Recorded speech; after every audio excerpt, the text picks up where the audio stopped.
Hello again, lovelies. So, Dawn tells me that some of you have already watched, which is lush. And so I thought I would put something else on, just to keep the flow going. This is a book that I had delivered the other day that I was going to read to you when we got back. So I thought I would do it now, a couple of chapters a day. It is called Uncle Gobb and the Dread Shed. Sometimes this is the dread shed when I have to empty out the chemical toilet. So, it's by Michael Rosen, who anyone who has been taught by me will know, as I've played him lots and lots, doing his poem about the chocolate cake. And this has got some pictures, but not lots. So I'm just going to read you 2 chapters today. Okay, chapter 1. Amazing things go on with his face. It all began when Malcolm looked through the keyhole. Of course, he shouldn't have looked. Well, there really shouldn't have been a keyhole. I mean, why was there a keyhole on the bathroom door anyway?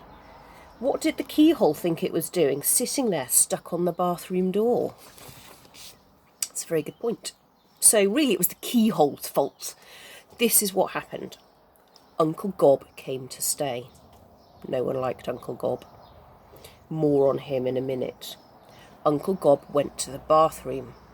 Not the American kind of bathroom, which is also a rest room. This can be confusing. Are you supposed to rest in the bath?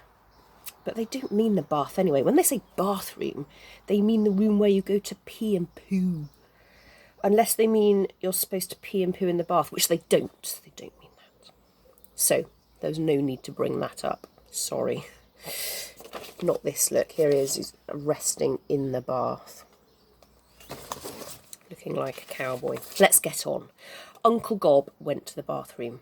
That's the kind of bathroom which has a bath in it and a sink. He was standing at the sink, looking in the mirror.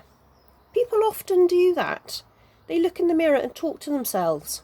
Yeah, I actually do that a lot. They say things like, "Hiya, handsome, you're looking good today." Or, "What's cooking?" I actually never say that. Or, "I've got a little green bit on my chin."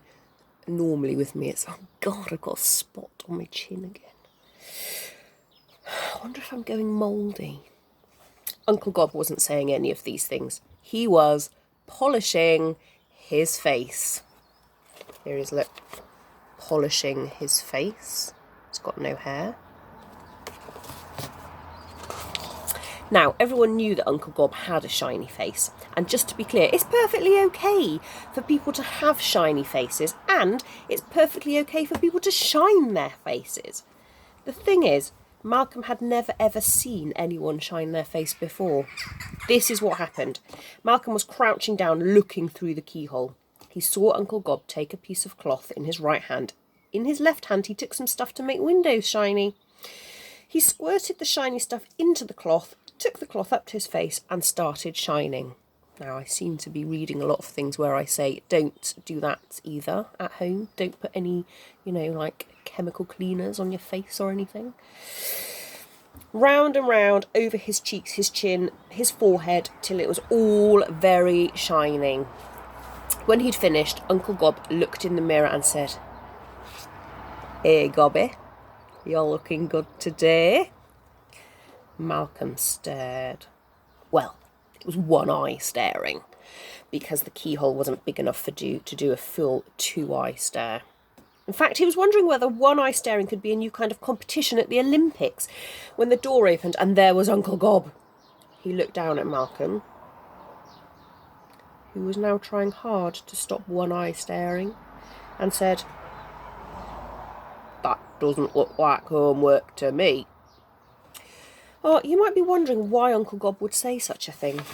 Of course, kneeling on the floor outside a bathroom doing one eye staring through a keyhole doesn't look like homework. What an obvious and silly thing to say.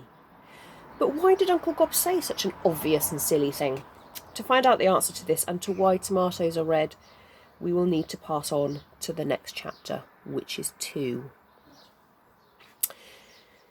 Why Uncle Gobb said, "That doesn't look like homework to me." You'll see that this chapter is not called "Why Uncle Gobb Said, That doesn't look like homework to me. And why tomatoes are red. I'm sorry, we may never find out in this book why tomatoes are red.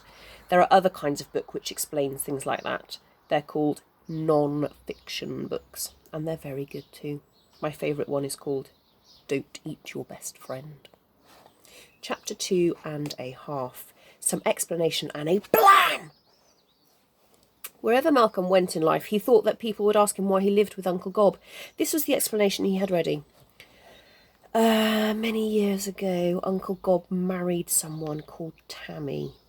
Things didn't work out between Uncle Gobb and Tammy because when they got together it made a terrible mixture which exploded. Blam! They picked themselves up and said, "Oh, we've made a bit of a mess. Best not do that again, eh?" Uncle Gobb and Tammy didn't stay married after that. Now, Uncle Gobb had nowhere to live. Blam! The house blew up. So he came to live with me and my mum. I can tell you that this is as near to the truth as it's possible to be. So that is the end of chapter 2. And I will do 2 more chapters tomorrow. I've ordered some of our class favourites, a couple of our class favourites, which I can't get hold of because they're in our classroom.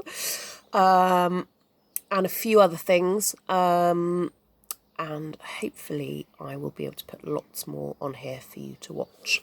Have a good day in the sunshine.